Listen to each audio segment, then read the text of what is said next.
Cool. Hi. This is a bit different to a large organization, a bit different to presenting at Converge. You can see faces, hey? You can see everybody looking at you. Right, so do you think the world feels a bit crazy right now? Okay, lots of nods. Excellent. Phew, that didn't fall flat.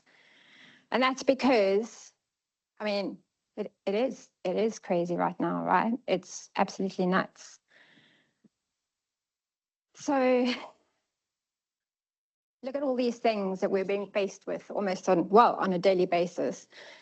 And it's always in the news. We're always looking at this social conflict, not trusting our governments anymore. Maybe I shouldn't have said that one, but supply chain disruption, growing inequality, lots and lots and lots of stress and things going wrong right now. And of course, artificial intelligence, which Matt, you've just spoken about.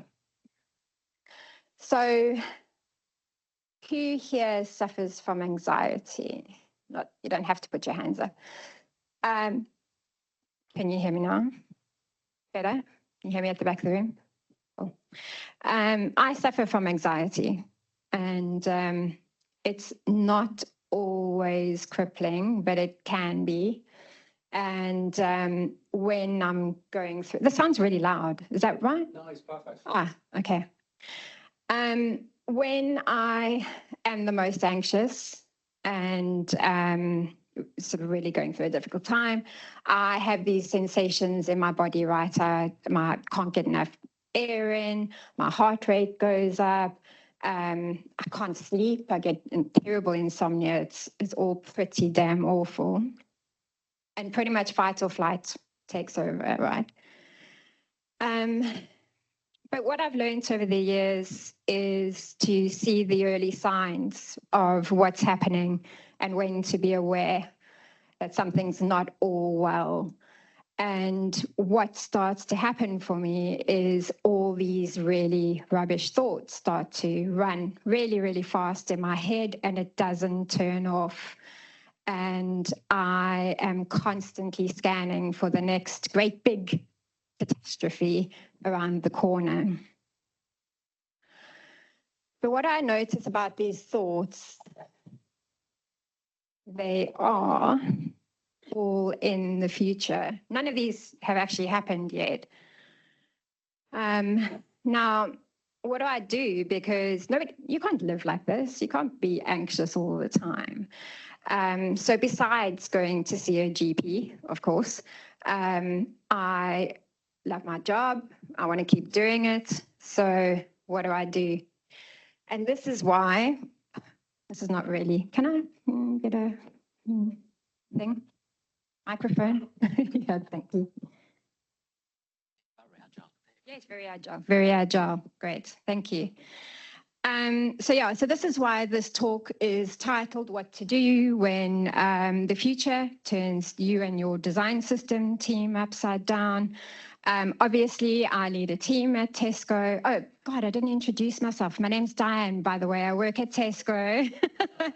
I'm the design manager for the design system team.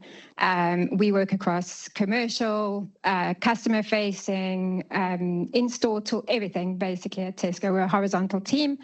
We have a design team of about 180 people, way more engineers.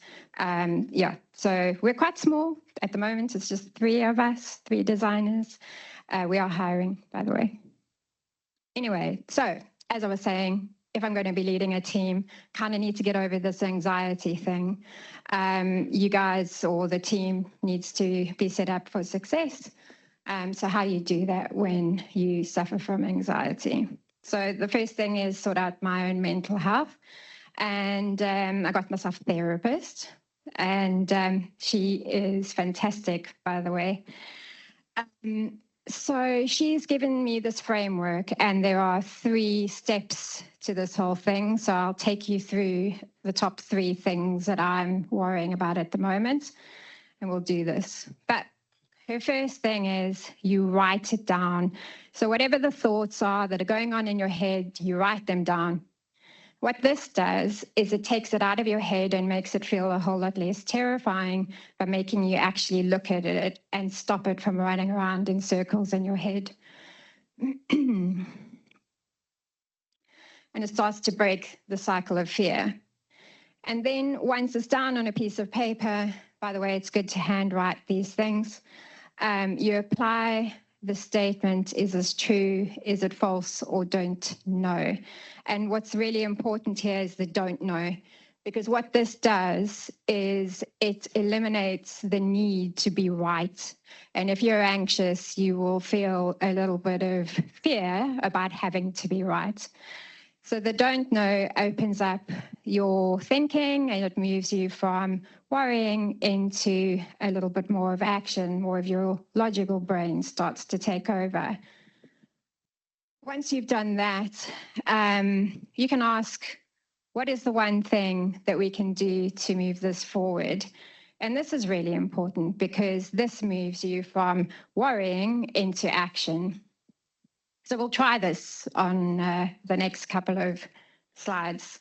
So the first thing is, oh no, I'm still on that slide, I'm looking at that, fine.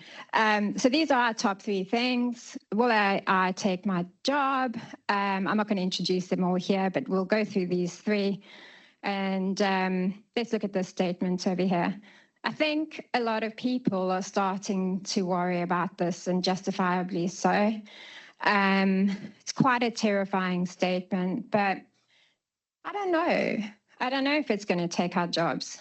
You know, I spent a bit of time thinking about this, and this is a very high-level summary of what I think about AI. I'm in no way qualified to talk about AI, but I do believe that information is always going to be around, and I do believe that we're always going to have to share information about our products.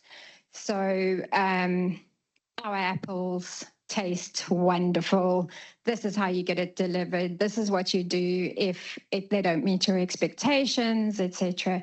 We're always going to need that information, whether it's AI or machines reading it. And at the same time, we're going to need to package up that information in a way that people or machines will be able to understand. So over the years, writing has obviously evolved, but it's not going away. It's always going to be needed. And then the last thing is that personalization and AI are going to surface information in far broader ways and spaces and means than we've ever thought possible. And the people that are already for designing for design systems are already set up to design for that type of flexibility while thinking systematically, while holding on to brand high standards, etc. So after a little bit of thought, I decided that design system designers are actually primed for the future and will do really well. Of course, we'll have to step up. So before I go into what we're doing at Tesco, I just wanted to talk about back in the 1990s, 2000s, yeah, showing my age as well. There was this real sense of play and adventure when you came to work. And I don't know if anyone remembers this, but we were all mucking around with nesting tables and invisible pixels to get things, yeah, great, you know, get things to line up. But yeah, the main thing was that you go to work and it was an adventure and it was fun. And I feel like we're on that threshold again now. In my better moments, not when I'm anxious, by the way. So when we talk about this statement, AI will take our jobs, we're looking at what can we automate at Tesco.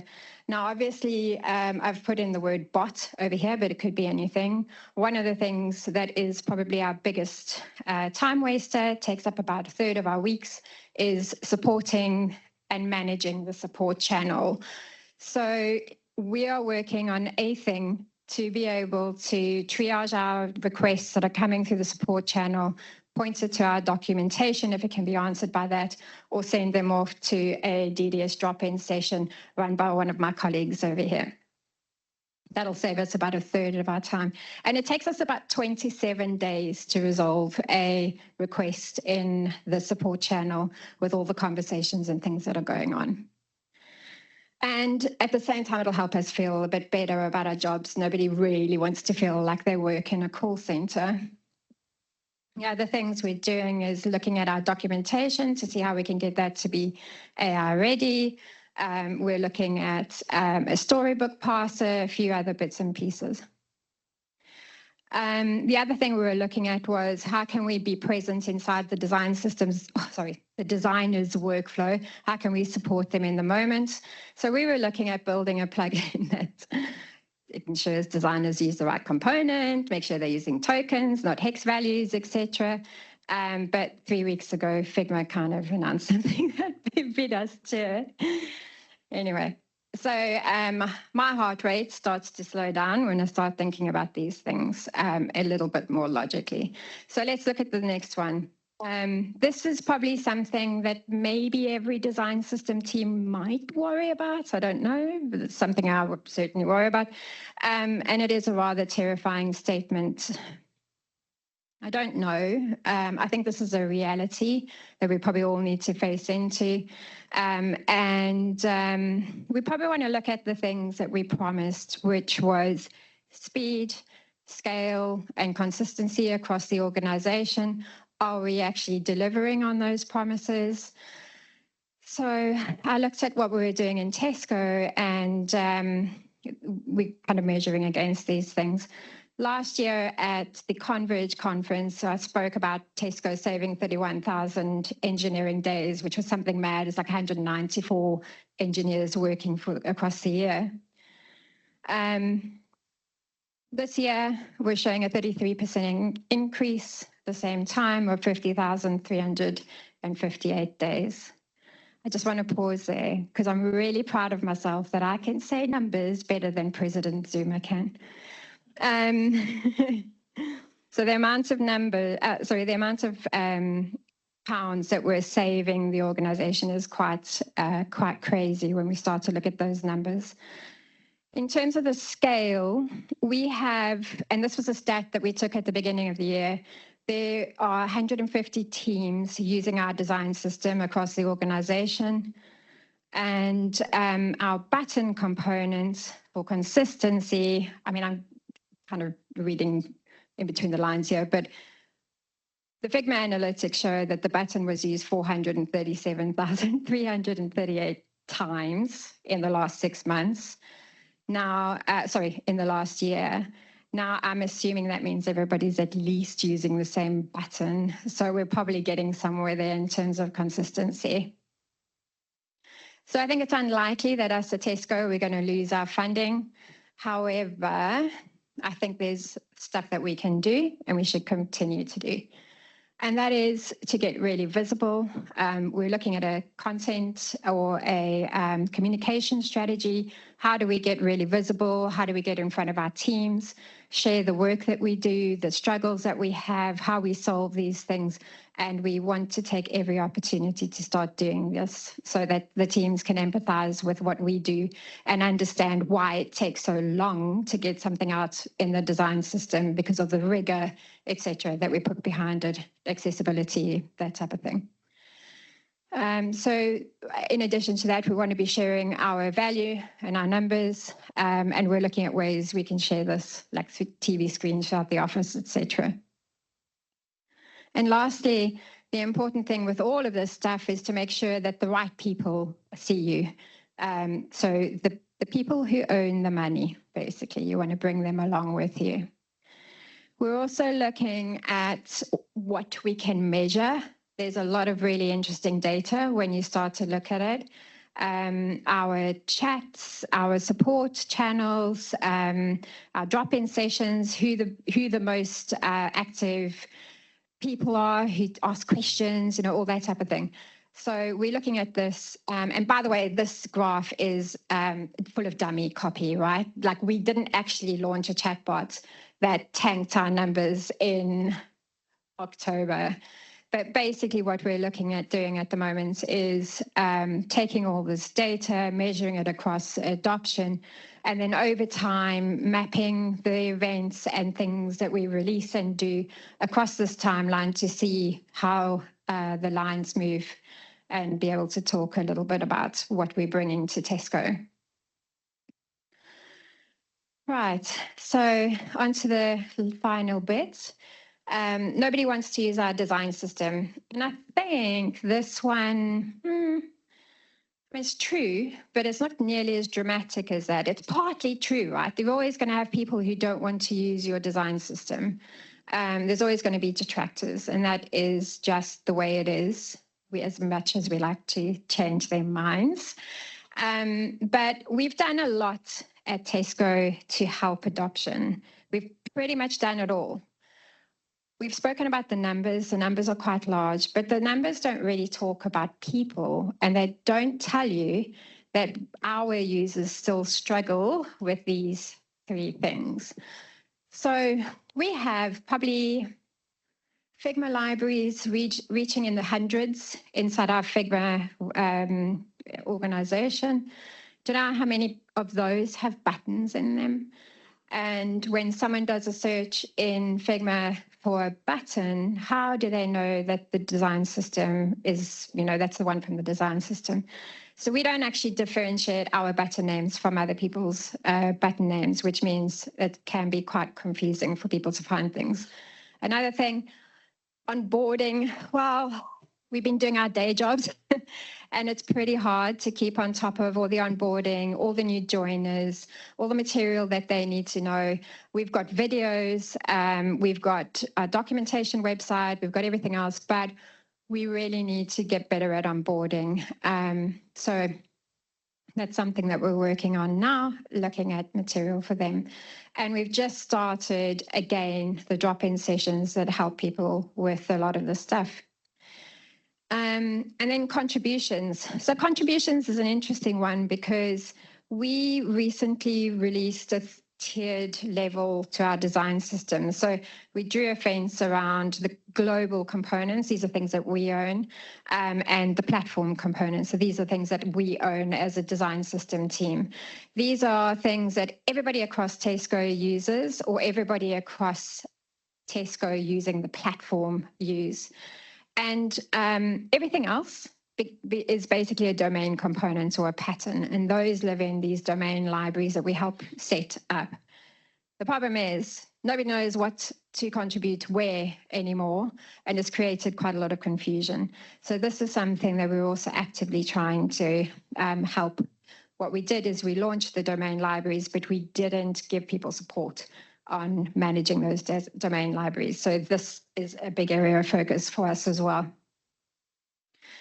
So to conclude that, basically, we need our design system to be so well designed that it becomes ubiquitous and ingrained in ways of working. And we need our designers in the design system team to become so visible and so helpful that they become critical members of the design community. To do this, we've recently hired a design advocate for the design system.